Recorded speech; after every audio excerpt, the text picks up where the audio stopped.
Conversar aqui com o Danielzinho, defendendo o Balacobaco. Bom, você já passou pelo Ameriquinha, Caparrós e todo lugar. Corintinha. Agora jogando pelo time de Mirassol. Vai enfrentar uma grande equipe que você conhece bem.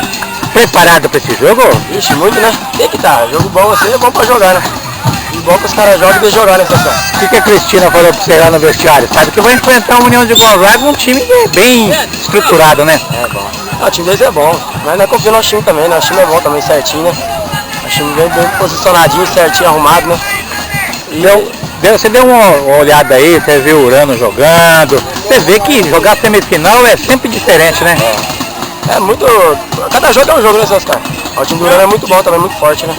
E o campeonato? Gostou do campeonato aqui? Campeonato bom, né? Mas demorar pra colocar a juizada boa, demorou, né? Não, isso aí é questão de tempo, né? Não, mas o campeonato é muito bom, muito bem organizado, né, Oscar? E eu confio em 2010, né? Sempre lembra de 2010? Os caras eram bichão, né? Foi lá e derrubou. Né? Boa sorte pra vocês então, viu? Beleza, Oscar. Fernando, vitória do Urano, 2-0, o Urano tá na final, mas teve aquele bate-boca lá com você, lá que se tivesse que tirar. O que foi que aconteceu lá, Fernando? A torcida do Barcelona, mas é de jogo, tem o maior respeito pelo time deles. Só passou de um bate-boca só mesmo, mas o VAR preferiu me tirar da partida, porque eles jogaram tijolo. Mas é do jogo, é o calor do nervoso, o time deles estava perdendo. Mas é isso, o campeonato é isso, é bem difícil. Mas tem o maior respeito e carinho pelo time deles. E agora? Time na final, fez uma grande partida.